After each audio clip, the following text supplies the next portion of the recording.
Welcome to this video. My name is Eva. I'm a certified nutritionist, and in this video I talk about mistakes that I've done on my journey of being fruit-based, raw vegan, and just also at one time fruitarian. So I think I have quite a lot of years of experience, and I want to share the mistakes that I've done. So number one mistake was denying Western medicine. Big mistake. I think this happens to people who who discovered the raw vegan lifestyle, because in the beginning you don't know anything basically. So it's very easy to fall into white and black thinking. So to see everything very rigid, like black and white, like 100% raw vegan, or all or nothing thinking. So very black and white. You don't see the nuances, you don't see the gray areas, because you just lack expertise and experience. That's just something you gain with coaching, with learning, with studying, and with time as well. So you don't really know much. And I think that a lot of people who go to the raw vegan side, actually they go because they have certain health conditions, and maybe they tried so many doctors and everything failed and nothing worked and all of that, so they lost hope in the medical system. And I agree. I mean, there's so many things that are not working perfectly in the medical system.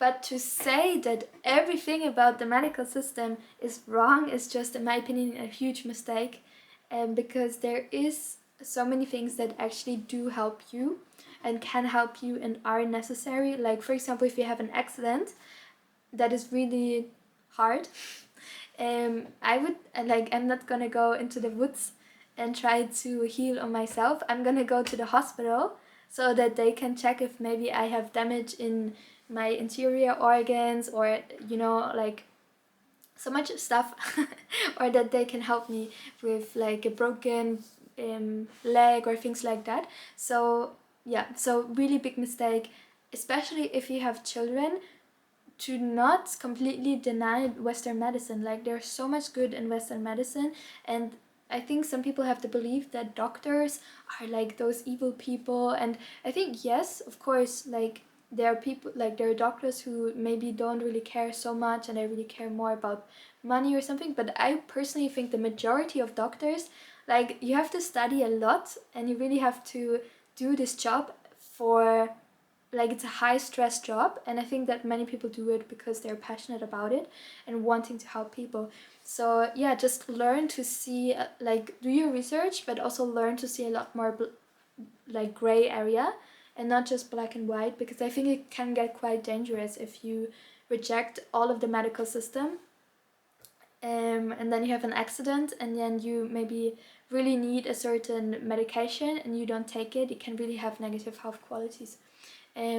So yeah, and I think it's really important as well, because like, not everything is caused by food. I mean, yes, for example, high blood pressure, or diabetes type 2 and those things, they can be treated with food, because many of those conditions, they are created by food, so you can reverse them. Like, for example, if you have type 2 diabetes, for many people, if they stop eating high fat, if they stop eating and they start to eat vegan and fruit-based and raw vegan, they can reverse it. And I met people who reversed it.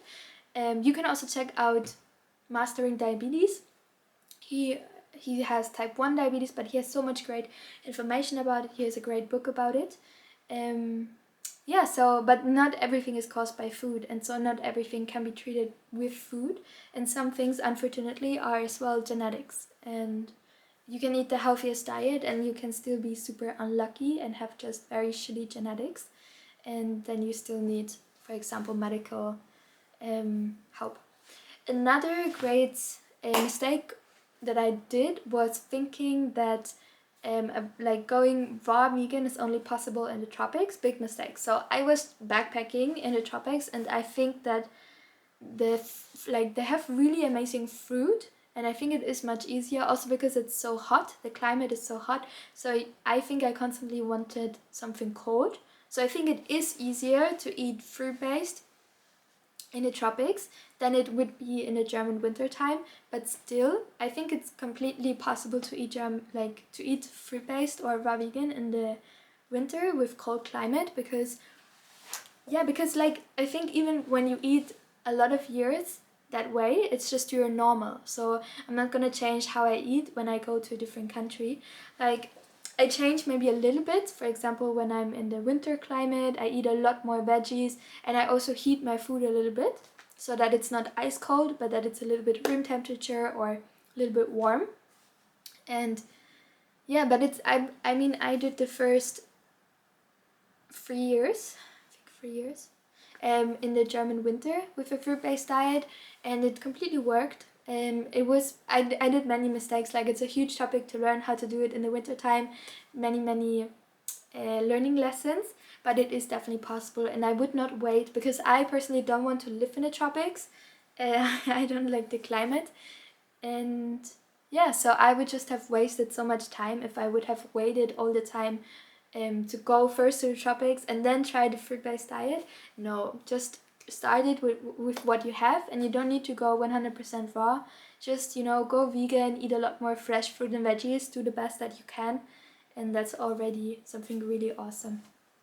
Another mistake that I did was eating too much fat or being afraid of fat. And eating too much fat, I personally did not do this mistake that much. Like, it's really when people, for example, they don't eat enough calories from fresh fruit, so they binge on nuts and seeds, and then they have a super high content of fat. And the thing about fat, yes, if you eat nuts and seeds, it's way better than, for example, saturated fat like butter or meat. But still, if you eat way too much fat, it will still cause you health issues. So my recommendation, there's a really great book, it's called The 8-10-10 Diet. It really goes a lot more into detail about this specific topic.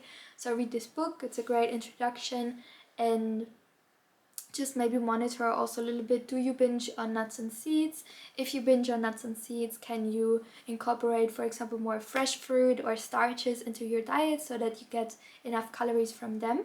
But so that's when you eat too much fat. But there are also some people, and this, I don't know if I did it because it's been so many years, but I definitely see it in like on Instagram. Some people, they're just so afraid of fat and they don't eat any fat, and I think that's just why, like, there's like eating an avocado, there's nothing wrong about it, and I think that it's just so much life quality that you don't have if you don't eat any fat at all. Like, avocado is so delicious, and to not eat it or to be afraid of fat, it's just, for me personally, it's just not a way how I want to see food, to be afraid of food. Yeah, so don't be afraid of fat. Like, people need fat. It's like just a staple of a healthy diet as well. Another mistake that I did was to not give it enough time. The thing about a fruit-based raw vegan diet is that it takes a lot of time to learn it, to study it. Like, the first year, usually you have no idea what you're doing, you're just trying out different things, but there's just so much to learn about, and you also need to learn what works for you. And it's just a big learning experience. And if you suffer from certain health conditions and you want to reverse them or better them and see improvements, some things just take time. For example, if you're eating a standard diet for 50 years, you cannot expect after one day of eating raw vegan to, like, that your body completely healed. It will take time. So give this diet a chance. Do it for more than 2 days. And yeah, so these were some of the mistakes. I'm gonna talk about one mistake very briefly, and that is breatharianism. I never did that, thank God. But this is so, like, breatharianism is the idea of the purer and the more clean you get, the less food you need to eat, and that's just so terrible. It is so terrible. And again, for me now, like, when someone says, oh, he's a breatharianism, like he's a breatharian, then I'm like, you're like, obviously it's not logical, doesn't work. But when you're new to the raw vegan diet, you don't know anything basically, so you're just so susceptible, no, you're like so influenceable, so it's so easy that you fall into traps of, oh, maybe, like, if I reach spiritual awakening, then I don't need to eat any food. And that's really dangerous, because there were in some news, there were some people who who died because they were not eating food. So you need food, no matter who says it or whatever, but humans need food. They need to eat to survive. They need to drink and they need to eat to survive. They need to eat calories, and there's nothing wrong with eating food. And spiritual awakening does not come from starving yourself. It comes from I don't know what it comes from learning, but it does not come from starvation. So don't do it.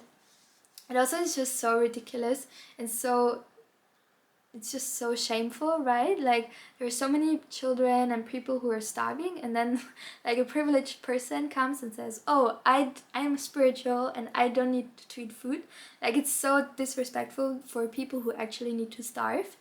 So wow, I don't like it at all. And also really important, there is a dry fasting, big mistake that I thank God never did, and but that's the belief that you can heal disease by fasting without water, and that's so harmful. Like our body needs water to survive, to thrive, to experience life. We need to drink water. So never, don't, like if anyone recommends you that he's doing dry fasting, nope, no, don't believe him.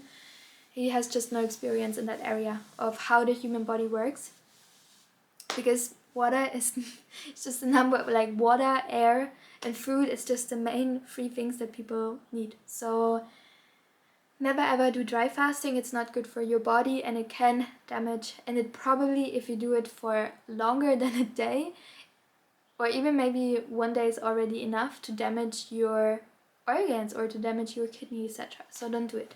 So these were the mistakes that I've done or I've seen in the raw vegan community that still people unfortunately do.